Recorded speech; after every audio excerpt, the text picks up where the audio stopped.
فقہ میں ہمارے پاس اس سے قبل کے دروس میں جو رمضان سے پہلے جو درس ہوئے تھے، ہم کتاب الصلاح، نماز کا جو باب ہے، چیپٹر ہے، وہ ہم پڑھ رہے تھے۔ طہارت کا تمام تفصیلی طور پر اس کے اوپر ہماری جو ہے نا دروس موجود ہیں، یوٹیوب پر ریکارڈڈ ہیں، آپ وہاں سے اس کو جو لوگ بھی نئے جوائن ہوئے وہاں سے حاصل کر سکتے ہیں۔ اس کے بعد نماز کا طریقہ، نماز کے تمام تفاصیل، یہاں تک کہ ہم جو ہے جمعہ کے مسائل تک پہنچ چکے تھے۔ خطبہ جمعہ کے احکام، اس میں سب سے پہلے میں یہ واضح کر دوں کہ جو کتاب میں آپ کے سامنے پڑھا رہا ہوں یہ فقہ السنہ کتاب ہے۔ اس کتاب میں حتی الامکان یہ کوشش کی گئی ہے کہ کتاب السنت کے مطابق مسائل کو جمع کیا جائے، اور کسی مسلک کو مسلکی تحت، یعنی حنفی، شافعی، حنبلی، مالکی، کسی مسلک کی تائید نہیں، کسی مسلک کی مخالفت نہیں، بس جو حق ہے کتاب و سنت کے مطابق اس کو پیش کیا گیا ہے۔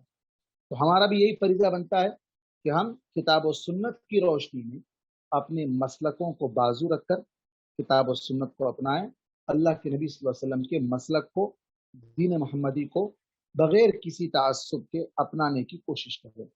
اب جو کچھ ہم دیکھتے ہیں لوگوں کے اندر، یا جو کچھ ہم کرتے آ رہے تھے آج تک یا اب تک، اب یہ ہمارے سامنے حدیث آ گئی، یا اب یہ ہمارے سامنے مسئلہ آ گیا، اس سے پہلے ایسا ہم کر رہے تھے، پھر وہ کیا تھا، پھر یہ کیا تھا۔ وقت تو اس کی اتنی اجازت نہیں دیتا، آدھے گھنٹے میں ہمیں پڑھنا اور پھر اس کے اوپر ڈیبیٹ کرنے کا ہمارے پاس تو میرے خیال سے ٹائم نہیں ہے۔ چلیے ہم آگے بڑھتے ہیں۔ خطبہ جمعہ کے احکام۔ خطبہ جمعہ کے دو حصے ہیں، جن میں پہلا خطبہ اور دوسرا خطبہ بھی کہا جاتا ہے، جن میں امام جمہور سلف، اس کے اندر تینوں کو شامل کیا گیا، ابو حنیفہ، امام مالک اور امام احمد رحمہ اللہ، تینوں اماموں کو شامل کر کے کہا گیا جمہور کے نزدیک۔ جمہور یعنی علماء کا ایک مجمع، ایک بہت بڑی تعداد جو کتاب و سنت کے مطابق حق کی طرف ہو، اور اس میں سے بعض لوگ اس مسئلے میں مخالفت کر رہے ہوں یا اختلاف رائے کا اختلاف رکھ رہے ہوں، تو یہ ایک الگ مسئلہ ہے۔ اب یہاں کریں کہ جمہور کے نزدیک ان میں سے پہلا خطبہ واجب ہے اور دوسرا سنت ہے، کیونکہ نبی کریم صلی اللہ علیہ وسلم سے ثابت نہیں ہے کہ آپ نے کوئی جمعہ خطبے کے بغیر پڑھا ہو۔ خطبہ یعنی جو حمد و ثنا اللہ تعالیٰ کی، وہ بغیر اس کے خطبہ نہیں ہوگا، اور یہ ضروری ہے۔ ذیل میں ہم خطبہ جمعہ کے متعلق چند ضروری مسائل بیان کرتے ہیں۔ اب دیکھیں، جمعہ گھروں میں ہو رہا ہے لاک ڈاؤن کی وجہ سے، بہت سے لوگوں کو جمعہ کا خطبہ کیسے دینا ہے، جمعہ کا طریقہ کیا ہے، نہیں معلوم ہے۔ تو یہاں سے کچھ حد تک پورا نہیں، پرفیکٹ نہیں، یہاں آپ کو خطیب نہیں بنایا جا رہا آدھے گھنٹے کے اندر، بس چند مسائل آپ کو بیان کیے جا رہے ہیں۔ نبی کریم صلی اللہ علیہ وسلم کا خطبہ جمعہ کیسا ہوتا تھا؟ نمبر 1، اللہ تعالیٰ کی حمد و ثنا۔ نمبر 2، اپنی رسالت کی شہادت، یعنی جیسے اشہد ان لا الہ الا اللہ واشہد ان محمد عبدہ ورسولہ، اور اس کے بعد لوگوں کو واعظ و نصیحت کرنا، قرآن پاک کی بعض صورتوں یا آیتوں کی تلاوت کرنا، اور نمبر 5، مسلمانوں کے لیے دعاؤں پر مشتمل ہوتا تھا۔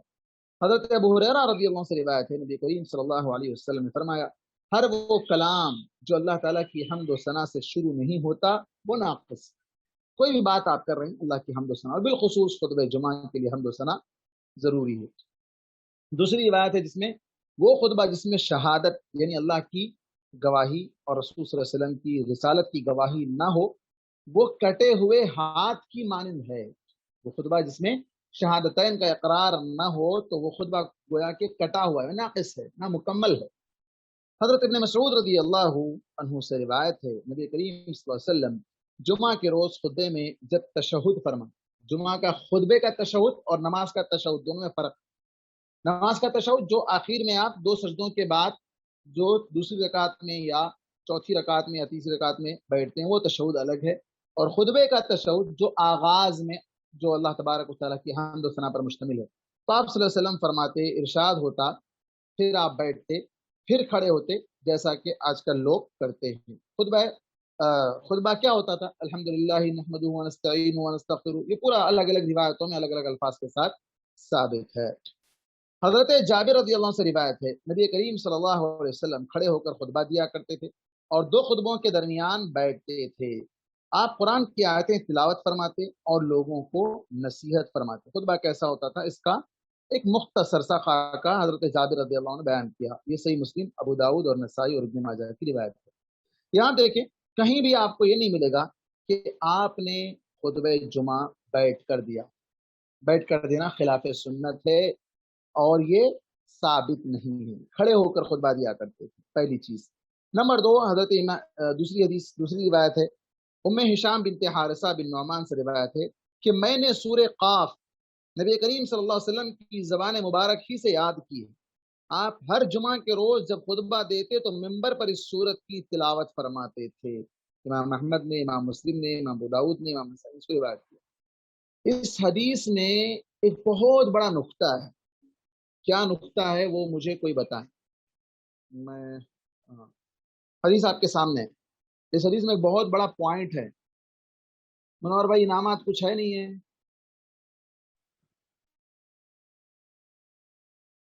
منور بھائی ہے ہمارے ساتھ؟ کہاں جاتے بھائی؟ آ جاتے. کہاں جاتے آپ چھوڑ کے، کلاس کو چھوڑ کے کہاں جاتے؟ اچھا اچھا، ایسا بول رہے ہیں آپ. کہاں جاتے؟ کہیں نہیں جائیے آپ، بالکل ہمارے ساتھ رہیے. آپ ہمارے بالکل رہیں پاس گے یہاں پر انشاءاللہ. جو ہے انعام دینا ہے. کیا انعام دیں گے آپ؟ دعا. یار ایسا نہیں چلے، کچھ تو انعام چاہیے. چلیے پوائنٹ بتائیے. اس حدیث کے اندر مین ایک بہت بڑا پوائنٹ، جو بھی حدیث ہم نے پڑھی ہے یہاں پر، میں اس کی طرف تھوڑا اشارہ کر دیتا ہوں.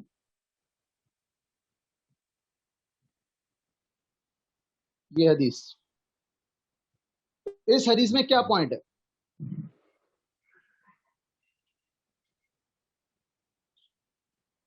السلام علیکم مولانا.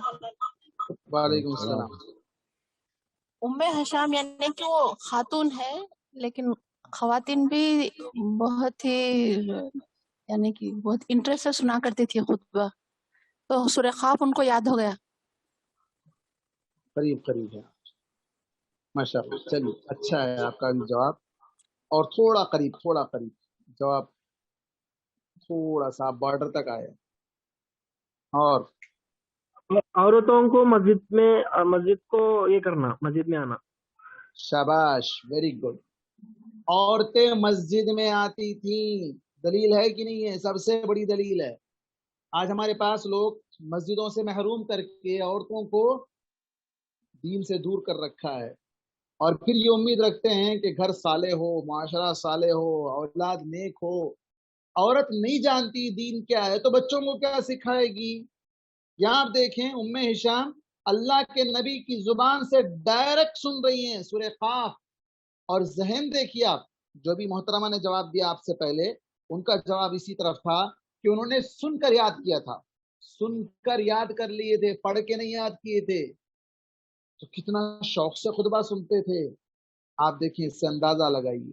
تو مین پوائنٹ یہاں پر یہ ہے کہ خواتین کو مسجد میں آنا چاہیے. اور یہاں خطبہ، اور آپ جانتے ہیں اس زمانے میں اسپیکر نہیں ہوتا تھا، لاؤڈ اسپیکر نہیں ہوتا تھا کہ آواز دور تک جائے. سامنے مرد حضرات بیٹھتے تھے، پیچھے خواتین بیٹھتی. خواتین کہاں ہوتی تھی؟ پیچھے ہوتی تھی. آواز وہاں تک جا رہی ہے، آواز وہاں تک جا رہی ہے، اور وہ سن کر سورہ قاف کو یاد کر رہی ہیں. اللہ اکبر. اور آج یہ ہے کہ ہمارے پاس اب جیسے کہ درس بھی چل رہا ہے، مختلف طرح سے بہت سی سہولیتیں آ گئی ہے، اگرچہ کہ مسجد میں بھی لوگ خاص طور پر جمعہ کے اندر بہت سی مصروفیات میں مشغول رہتے ہیں. اور اگر خواتین آئیں بھی تو وہ کتنے لوگ ہیں جو جمعہ کے بعد اگر آپ ان سے پوچھیں خطبہ کیسا تھا، ارے بہت شاندار تھا، بہت جاندار تھا، کیا مزیدار خطبہ تھا، بس کانوں کا مزہ، اچھا تھا. کیا بولے تھے؟ ارے وہ یاد نہیں آ رہا، کیا بولے تھے. ہاں یہ تو پریشان، ایک پوائنٹ نہیں بتا سکتے. آدھے گھنٹے کا خطبہ سنا، 5 منٹ میں اس کی سمری نہیں بتا سکتے، خلاصہ نہیں بتا سکتے کس ٹاپک پہ تھا. ابھی کل کی بات ہے، 2 دن پہلے میں ایک جگہ خطبہ دیا. خطبے کے بعد میں ملاقات میں کہیں محفل میں بیٹھا ہوا تھا، تو مجھ سے پوچھا گیا، جو لوگ نہیں آئے تھے انہوں نے پوچھا کیا شیخ آج خطبہ کس ٹاپک پہ تھا، تو جو صاحب خطبے میں تھے موجود میں نے ان کی طرف اشارہ کیا اور کہا ان سے پوچھ لو، ان کو پتا ہے۔ تو وہ میری طرف ایسے دیکھ رہے ہیں جیسے کہ میں کوئی انوکھا سوال کر دیا ہوں ان سے۔ تو دیکھیے خطبے کا ٹاپک تک نہیں پتا ہے۔ خطبہ ماشاءاللہ بہت اچھا تھا، بہت جاندار تھا، بہت شاندار تھا، بہت مزیدار۔ یہ آج ہمارے لوگوں کی حالت ہے۔ یہاں آپ دیکھیں ہشام صحابیہ ہیں، خواتین کا حصہ مسجد کے پچھلے حصے میں بیٹھ کر وہ سن رہی ہیں، پورا سورہ قاف یاد کر چکی۔ آج ہم میں سے کتنوں کو یاد ہے؟ یاد نہیں، پتہ نہیں کتنے لوگوں کو سورہ قاف قرآن میں وہ بھی معلوم ہے کہ نہیں معلوم، اللہ بہتر جانے۔ چلیے آگے بڑھتے ہیں۔ حضرت ابی بن کعب سے روایت ہے کہ میں نے نبی کریم صلی اللہ علیہ وسلم کو جمعہ کے روز جبکہ آپ ممبر پر کھڑے ہو کر لوگوں کو واعظ فرما رہے تھے، سورہ تبارک الذی کی تلاوت فرماتے ہوئے سنے۔ اب دیکھیں آپ مسنون جو ہے، جو 3 آیتیں ہیں، یا ایھا الذین آمنوا اتقوا اللہ حق تقاته، یا ایھا الناس اتقوا ربکم الذی خلقکم، اور اسی طرح یا ایھا الذین آمنوا اتقوا اللہ وقولوا قولا سدیدا۔ یہ 3 آیتیں تو ہر خطبے میں آپ پڑھتے تھے، ساتھ ہی ساتھ سورہ قاف کی بھی تلاوت کرتے تھے، اور کبھی کبھی سورہ ملک، سورہ تبارک الذی یعنی سورہ ملک۔ تو جب جس نے جو سنا انہوں نے اس کو بیان کیا، لیکن عام طور پر آپ سورہ قاف کی کثرت سے تلاوت کرتے تھے، جس وجہ سے حضرت ام ہشام بنت حارثہ بن نعمان کو یہ سورہ قاف یاد ہو چکی تھی۔ نمبر 2، جمعہ کا خطبہ ممبر پر یا کسی بلند جگہ پر کھڑے ہو کر دینا اور درمیان میں کچھ دیر کے لیے بیٹھنا سنت ہے۔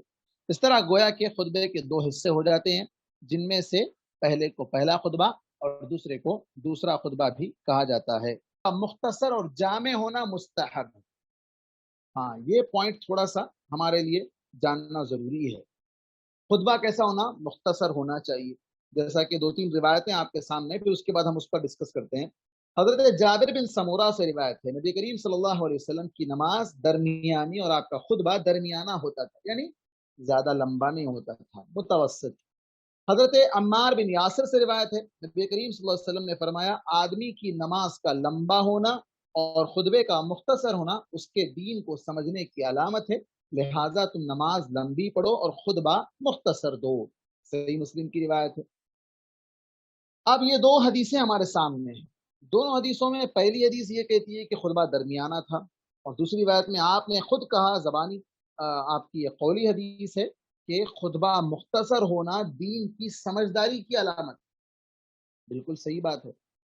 اب یہ دیکھیں آپ کہ ہمارے پاس جیسے عام طور پر اب جو لوگ بھی ہمارے ساتھ سعودی عرب سے جڑے ہوئے ہیں وہ اچھی طرح جانتے ہیں کہ وہاں خطبہ کتنی دیر ہوتا ہے، 10 منٹ میں ہو جاتا ہے، کہیں 20 منٹ میں ہوتا ہے، کہیں پر اور بھی کم خطبہ جو ہے نا ختم ہو جاتا ہے۔ بسا اوقات حرمین میں بھی 10 منٹ میں خطبہ ختم ہو جاتا ہے۔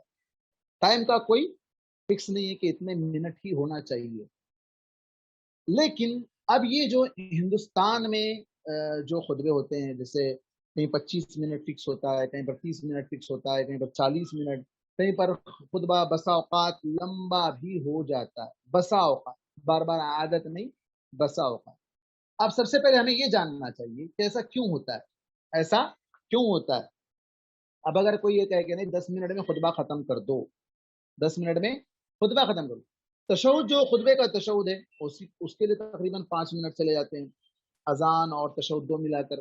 پھر اس کے بعد عربی جو آیتیں ہیں، متن ہیں، اس کو پڑھنا ہے، پھر اس کا ترجمہ کرنا ہے، پھر اس کی تشریح کرنا ہے، پھر حالات حاضرہ سے اس کو کمپائر کرنا ہے۔ ایک خطبے میں اتنے سارے کام، اور خطبہ ایک گویا کے ایک لیسن ہے، پورا ایک ہفتے کے لیے، پوری زندگی کے لیے سمجھنے آپ ایک لیسن اس کو دیا جا رہا ہے۔ ہاں، اللہ کے نبی صلی اللہ علیہ وسلم کے زمانے میں لوگ اللہ کے نبی صلی اللہ علیہ وسلم کے ساتھ رہتے تھے، دین سے جڑے ہوئے رہتے تھے، اور وہ رمضانی مسلمان یا جمعہ کے مسلمان نہیں ہوتے تھے، وہ صرف جمعہ کے مسلمان نہیں ہوتے تھے، ہر نماز میں مسجد میں پابندی سے حاضر ہونے والے رہتے تھے، جو مختلف طریقے سے اللہ کے نبی صلی اللہ علیہ وسلم سے دین کو سیکھنے والے، سمجھنے والے ہوا کرتے تھے۔ اور آج کا مسلمان یا تو صرف جمعہ کا ہے یا پھر صرف رمضان کا مسلمان ہے۔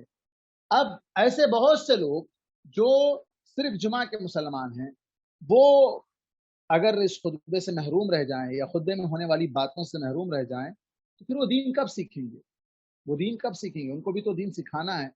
اور جیسے میں نے کہا کہ وقت کے اندر آج کل اگر دیکھا جائے تو واقعتاً بے برکتی بھی بہت ہے. اللہ برکت دے ہمارے اوقات میں. پچھلے زمانوں میں بہت ہی کم عمر میں بڑے بڑے محدثین جو گزرے ہیں، بڑی بڑی کتابیں وہ لکھ کر گزر چکے، ان کے پاس ان کے اوقات میں برکت بھی ہوتی تھی. اللہ تعالیٰ ہمارے اوقات میں برکت عطا فرمائے. برکیف یہ وجوہات ہیں جس کی وجہ سے یہاں خطبہ لمبا ہوتا ہے. یہاں خطبہ لمبا ہوتا ہے، آدھا گھنٹہ تو منیمم ہوتا ہے. آدھے گھنٹے سے کم میں اگر کوشش کی جائے تو کی جا سکتی ہے. بسا اوقات ایسا ہونا بھی چاہیے، فکس نہیں ہونا چاہیے کہ آدھے گھنٹے کا ہی خطبہ ہو. ہمارے پاس اکثر مساجد میں ٹائم لکھا ہوتا ہے، یہ ٹائم پر خطبہ شروع ہوگا، یہ ٹائم پر جماعت کھڑی ہوگی. میں تو کہتا ہوں کہ صرف خطبہ شروع ہونے کا ٹائم لکھنا چاہیے، ختم ہونے کا ٹائم نہیں لکھنا چاہیے. کبھی بھی ختم ہو سکتا ہے، 5 منٹ میں بھی ختم ہو سکتا ہے، 15 منٹ میں بھی ختم ہو سکتا ہے، آدھے گھنٹے میں بھی ختم ہو سکتا ہے. وہ خطیب اور خطبے کی ٹاپک کے اوپر ڈیپینڈ ہے کس طرح سے وہ خطبے کو ختم کرنا چاہے. لیکن پہلے سے اگر لوگوں کو بتا دیں تو بعض کاہل لوگ اور کیا کہتے ہیں کسل مند لوگ ایسے بھی ہمارے پاس جو جماعت کے ٹائم پر پہنچتے ہیں، خطبہ بھی چھوڑ دیتے ہیں. اللہ تعالیٰ ان سب کو ہدایت دے. اس کے بعد نمبر 4، جمعہ کے خطبے کے لیے خاص اہتمام کرنا اور اس میں بلند، مؤثر اور دل نشین زبان استعمال کرنا مستحب ہے. شیخ السلام علیکم، ایک سوال تھا. درمیان میں نہیں بھائی، آخر میں. مؤثر اور دل نشین زبان استعمال کرنا مستحب ہے، یعنی خطبہ دینے کے لیے اچھی زبان استعمال کرنا چاہیے جو لوگوں کو سمجھ آ سکے، اثر انداز ہو. بعض حضرات خطبہ دیتے ہیں، اللہ ہدایت دے، اتنے فصیح الفاظ استعمال کرتے ہیں کہ عام لوگوں کو سمجھ میں نہیں آتا. پہلے ہی ہماری قوم، اگر اردو کی اگر بات کی جائے تو ہمارے ملک میں اردو کا اتنا برا عالم ہے کہ صرف زبان کے حد تک، صرف بولنے اور سننے کے حد تک ہی جو گھریلو الفاظ ہیں وہی جانتے ہیں. فصاحت، بلاغت کچھ نہیں معلوم. پڑھنا تو ویسے بھی نہیں آتا ہے، لکھنا پڑھنا تو ویسے بھی قوم ہماری دور ہو چکی ہے. تو ایسے دور میں ایسے لوگوں کو سمجھانے کے لیے ہمیں تھوڑا سا خطیب حضرات کو چاہیے کہ اپنا لیول تھوڑا اتار کر، ابھی اس حد تک نہ اتار دیں کہ جو نا بالکل ہی ایسا لگے کہ خطبہ نہیں دے رہے ہیں. نہیں، خطبے کی طرف جو میں ابھی آپ کو درس دے رہا ہوں، یہ درس الگ ہے، خطبہ الگ ہوتا ہے. تو اس خطبے میں بھی اس بات کا خیال رکھا جائے کہ لوگوں کو ہماری بات سمجھ آ رہی ہو. ایسا نہیں کہ اتنے فصیح الفاظ کے لوگوں کے اوپر سے چلا جائے، باہر نکلنے کے پوچھے تو کیا بولے پتہ نہیں، کیا بولے، اردو بول رہے تھے، کچھ زبان بول رہے تھے، پتہ نہیں. تو نہیں، ایسا نہیں ہونا چاہیے. اللہ کے نبی صلی اللہ علیہ وسلم نے کہا کلم الناس علی قدر عقولہم، لوگوں کو ان کے عقل کے معیار کے حساب سے بات کرو. آپ اپنی جگہ کتنے بھی بڑے عالم ہوں گے، سامنے والا آپ کی بات نہیں سمجھ پائے تو پھر آپ کا علم کس کام کا؟ سامنے والا مدعو آپ کا، آپ جس کو دعوت دے رہے ہیں، آپ جس کو دین کا پیغام پہنچا رہے ہیں، وہ آپ کی بات کو نہیں پہچان پا رہا ہے، نہیں سمجھ پا رہا ہے. نہیں بھائی، میں اتنا بڑا عالم ہوں، میں تیرے ساتھ ایسے کیسے بات کروں گا، میں اپنے لیول سے بات کروں گا، تو پھر نہیں ہوگا. یہاں دیکھیں آپ، قوموں کو بلسان قوم، اللہ نے کہا قوم کی زبان میں بولنے والا. رسول کس کو بنا کر بھیجا گیا؟ اسی قوم کی زبان جاننے والے کو. تو زبان بڑی اہمیت رکھتی ہے، زبان بڑی اہمیت رکھتی ہے. اس زبان کو، اس لینگویج کو اسی حساب سے خطبہ دینا چاہیے. اور اس کے بعد خطبہ آپ صلی اللہ علیہ وسلم کیسے دیتے تھے؟ حضرت جابر رضی اللہ عنہ سے روایت ہے، نبی کریم صلی اللہ علیہ وسلم جب خطبہ دیتے تو آپ کی آنکھیں سرخ ہو جاتی، آپ کی آواز بلند ہو جاتی، آپ کا غضب سخت ہو جاتا، گویا کہ آپ لوگوں کو ایک ایسے لشکر سے باخبر کر رہے ہیں جو ابھی شام کے وقت یا صبح کے وقت ان کے سروں پر پہنچنے والا ہے. صحیح مسلم کی روایت. یعنی خود بات دو تو پتہ چلے کہ واقعی خطبہ دے رہے ہیں اس انداز سے کہ آپ ایسا لگتا ہے کہ غصے میں آپ ڈرا رہے ہیں. آپ صلی اللہ علیہ وسلم کا یہ طریقہ رہا ہے. اب بعض حضرات ہیں جو خطبے میں بھی کامیڈی کرتے ہیں، بعض حضرات ہیں جو خطبے میں بھی جو ہے سیاست کی باتیں کرتے ہیں، بعض حضرات ہیں جو خطبے میں بی جے پی، او پی، اے پی، مختلف طرح سے پلے کتے پتہ نہیں کیسی کیسی گندی گندی باتیں کرتے ہیں، جو خطبہ نہیں جانتے ہیں، خطبے کا معنی نہیں جانتے ہیں، خطبے کا حق ادا نہیں کر سکتے ہیں، وہ دین کا علم نہیں رکھتے ہیں. ایسے لوگوں کو ممبر پر چڑھایا جا رہا ہے، یہ قیامت کی نشانی ہے. نمبر 5، کسی ضرورت کی وجہ سے خطبے کا منقطع کرنا اور ضرورت پوری ہونے کے بعد اسے جاری رکھنا جائز ہے. یعنی اگر کوئی بیچ میں ریزن کچھ ہو تو جس کی وجہ سے خطبہ روکا جا سکتا ہے. جیسا کہ یہاں پر حضرت ابو بریدہ رضی اللہ عنہ سے روایت ہے، نبی کریم صلی اللہ علیہ وسلم ہمیں خطبہ دے رہے تھے کہ حسن اور حسین رضی اللہ عنہما آ گئے. اس وقت انہوں نے سرخ قمیص پہن رکھی تھی اور وہ اچھلتے کودتے چلے آ رہے تھے. انہیں دیکھ کر نبی کریم صلی اللہ علیہ وسلم ممبر سے نیچے تشریف لے اور انہیں اٹھا کر اپنے سامنے بٹھا لیا.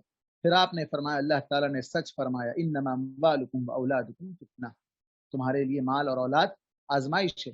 میں نے ان دونوں کو اچھلتے کودتے چلے آتے دیکھا تو مجھ سے صبر نہ ہو سکا اور میں نے اپنا خطبہ بند کر کے انہیں اٹھا لیا۔ امام احمد، ابو داؤد، ترمذی اور نسائی کی روایت ہے۔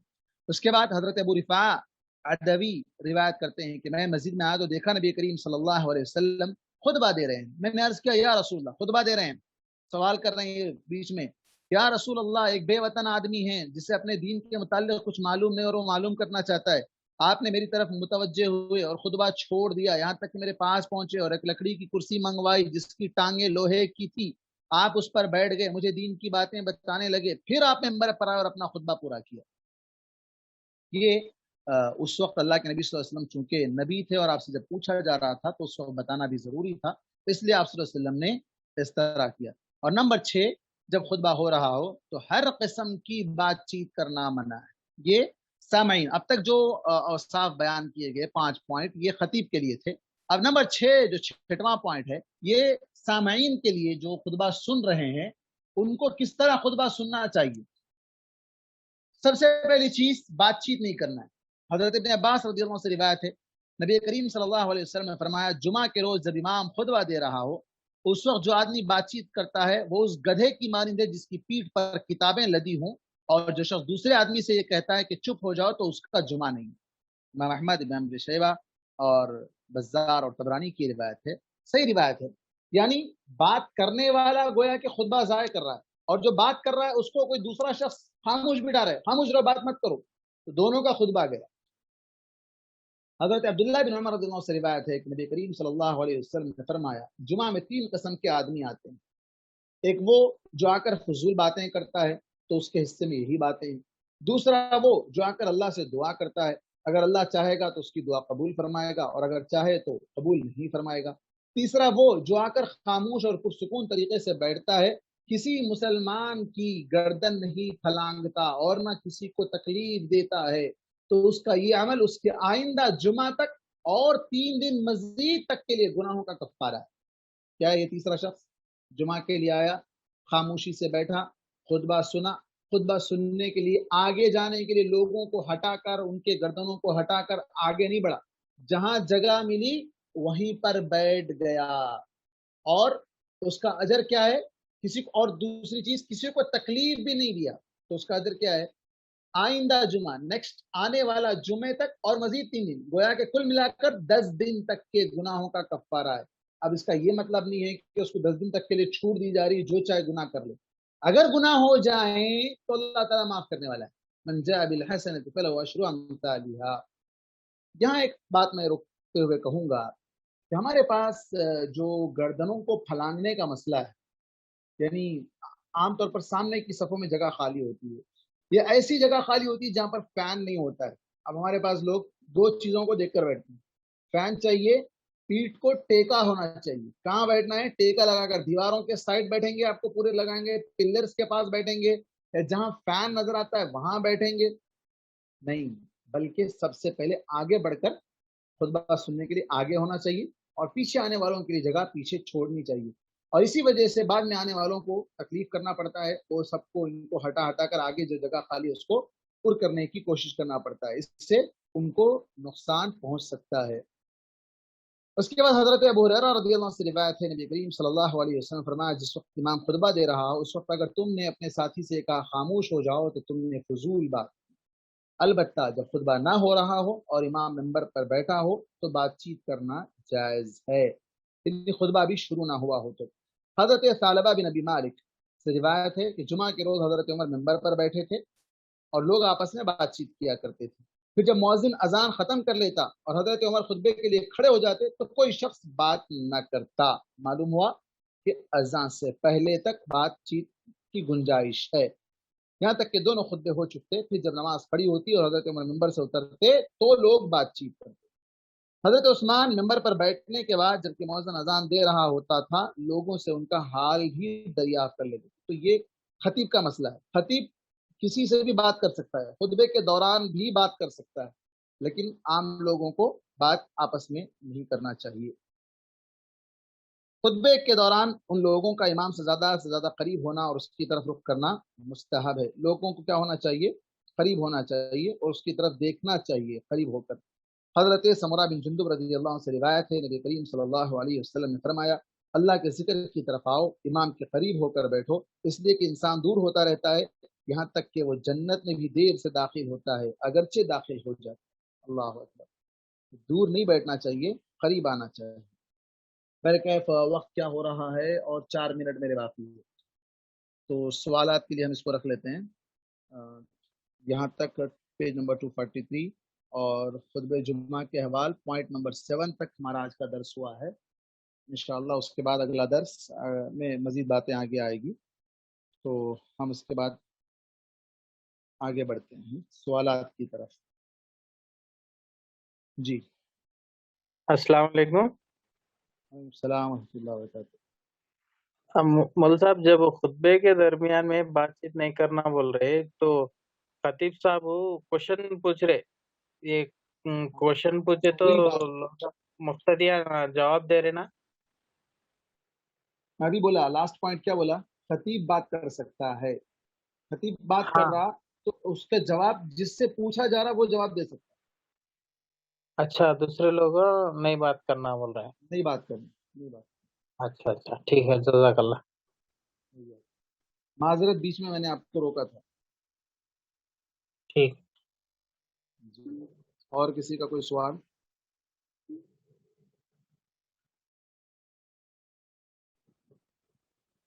شیخ السلام علیکم ورحمۃ اللہ وبرکاتہ۔ وعلیکم السلام ورحمۃ اللہ وبرکاتہ۔ جی شیخ، زین بات کر رہا ہوں۔ تو شیخ یہ سیشن کب کب رہے گا؟ Every Sunday 7 to 10 7 PM to 10 PM انشاءاللہ۔ جی شیخ، جی جی، جزاک اللہ۔ اور ہمیشہ کس پر بات ہوگا؟ یہ میرے کو آج پہلی بار جوائن ہوا میں تو۔ بہت بہت شکریہ، آپ آئے ہمارے ساتھ، جزاک اللہ خیر۔ ابھی 2 ٹاپک ہیں ہمارے، تفسیر اور قرآن ہوئی۔ ابھی میرے بعد شیخ عبدالصمد جڑیں گے، شیخ عبدالصمد مدنی حفظہ اللہ، تو وہ جو ہے عقیدہ اور احادیث اس پر جو ہے وہ وضاحت کریں گے۔ جی شیخ، جی جزاک اللہ خیر، بارک اللہ۔ جو لوگ بھی ہمارے ساتھ جڑے ہوئے ہیں میں ان کا پھر دوبارہ استقبال کرتا ہوں، اہلاً و سہلاً و مرحبا، موسٹ ویلکم۔ اور آپ تمام سے گزارش بھی کرتا ہوں کہ آپ پابندی سے جڑے رہیں ہمارے ساتھ، ہر اتوار کو وقت نکالیں دین کی اس بنیادی تعلیمات کو حاصل کرنے کے لیے۔ اور جو بھی کوئی سوال ہو تو آپ ٹیکسٹ بھی یہاں پر کر سکتے ہیں، چیٹ میں بھی میسج کر سکتے ہیں، یا اگر ہمارا جو نمبر آپ کو ملا ہے، واٹس ایپ نمبر جو ملا ہے جو گروپ میں بھی، آپ اس کو سینڈ کر سکتے ہیں۔ اگر دوران درس کسی سوال کا جواب نہ مل پائے تو مایوس مت ہو جائیے، وقت کی وجہ سے کبھی ایسا ہو سکتا ہے، انشاءاللہ اس کو نیکسٹ ٹائم پر جواب دے دیں گے۔ یا اگر آپ کو ارجنٹ ہے، بہت زیادہ ضروری ہے جاننا، تو آپ ہمارا نمبر حاصل کیجئے اور وہاں سے آپ ہم سے ڈائریکٹلی سوال کر سکتے ہیں۔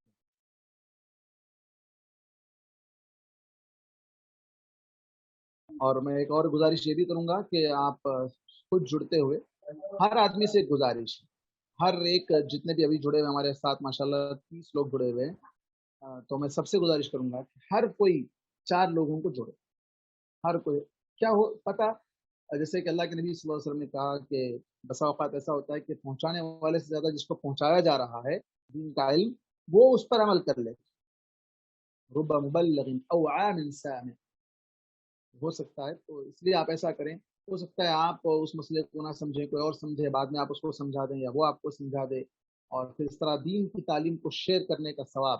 تعاونوا علی البر والتقوی۔ اور کل قیامت کے دن مرنے کے بعد کام آنے والوں میں سے 3 چیزوں میں سے ایک بنیادی چیز کیا ہے؟ وہ علم جس سے لوگ فائدہ اٹھائیں۔ آپ خود علم نہیں دے سکتے، آپ کے پاس اتنی صلاحیت نہیں ہے، تو آپ اس طرح کے مجالس جو علمی مجلسیں ہیں ان سے جوڑے لوگوں کو، جب تک لوگ وہ علم حاصل کریں گے اور اس علم کو حاصل کر کے جب تک وہ لوگ اس پر عمل کرتے رہیں گے، آپ کو بھی اس کا ثواب ملتا رہے گا، آپ کو بھی اس کا ثواب ملتا رہے گا۔ تو آپ دیکھیں۔ السلام علیکم مسعود صاحب، میں ریاض بھائی۔ جی ریاض بھائی، یہ ایک سوال ہے کہ اللہ کے رسول، میں نے ایک حدیث سنا کہ جس میں اللہ کے رسول محمد صلی اللہ علیہ وسلم نے مسلمان جو ایمان والے ہیں ان کو کیا ہے زمین میں دھسانے کا عذاب سے اللہ بچائے گا۔ تو میں بھی ایک قرآن کے تفسیر میں سن رہا تھا کہ قیامت کے پہلے حضرت عائشہ رضی اللہ عنہا نے اللہ کے رسول سے سوال کیا کہ جو لوگ